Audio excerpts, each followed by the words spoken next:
ရာဝန်ဖြစ်ချင်တာကတော့ကိုရီမန်းချက်ပေါ့လို့ကျွန်တော်တို့လုပ်နေတဲ့ဒုဒ္ဒလုပ်ငန်းကြီးတွေမှာလေ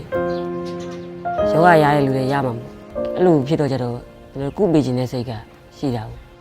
ဒါပေမဲ့စီးပွားရေးမပြေလေတော့လေကျွန်တော်ထောင်းကြောင်းထားဖို့ကလိုဘမရရဲ့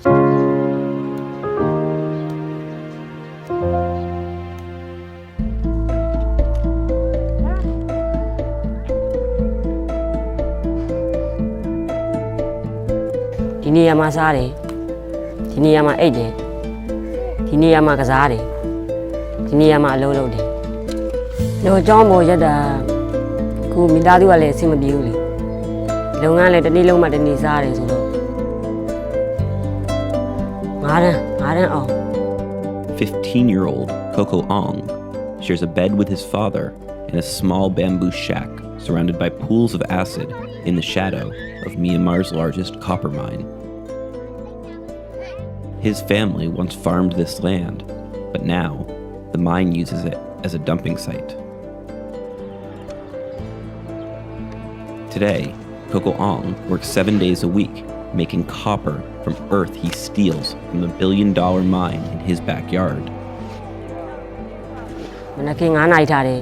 ထားပြီးတော့ဖြည့်ကန်နေရီဖြည့်တယ်ဖြည့်ကန်နေရီဖြည့်ပြီးတော့အဲလဲရရှိတဲ့ကန်ကိုလဲတယ်လဲပြီးမှအဲ့ဘောကလဲဖြူမယ်လဲပြောပြီးမှခုအဲတောင်မောကကြောင်းမောကိုဖြူမယ်လုံနာလိုက်ရင်တော့မိသားစုချင်းတွေကစူရလာမှာ Although the mine behind them generates hundreds of millions of dollars per year, if they're lucky, he and his father together earn $5 a week from work, and it takes a daily toll on their health. အမုံမားတွေကလွန်လာတဲ့ခါမှာဟိုတက်ရှူရတယ်လည်းကြက်လာတယ်အဲ့ဒါဝင်နဲ့ရောက်သွားတော့ယောဂတွေပါရတာ Yet, the entire village survives on this dust. Like a trail of ants, villagers walk up and down the hillside, day after day, collecting bags of earth. Coco Ong uses his bike to help with the weight. သူတို့မြန်မာတော့ခိုးတယ်လို့ပြောမှာပဲလေကျွန်တော်တို့ကဒီပြင်ရေခွက်လည်းမရှိဘူးရာခွက်လည်းမရှိဘူးဆိုတော့လှုပ်ရှားရမှာမရှိဘူးဒီလုပ်ငန်းမရှိ And at any moment, even this could be taken away from them. ဒုက္ခရောက်တယ်ဆိုတာခုသူတို့တောင်ကြီးတွေဖြိုတယ်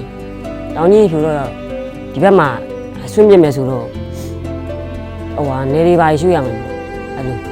ခုပြီမှာကိုနေရတာတော့ကောင်းပါလေအမေကြိုက်တာတော့ဒီလိုအခုလိုနေရာမျိုးတော့မနေချင်ဘူးဒါကျွန်တော်ရဲ့ဘဝ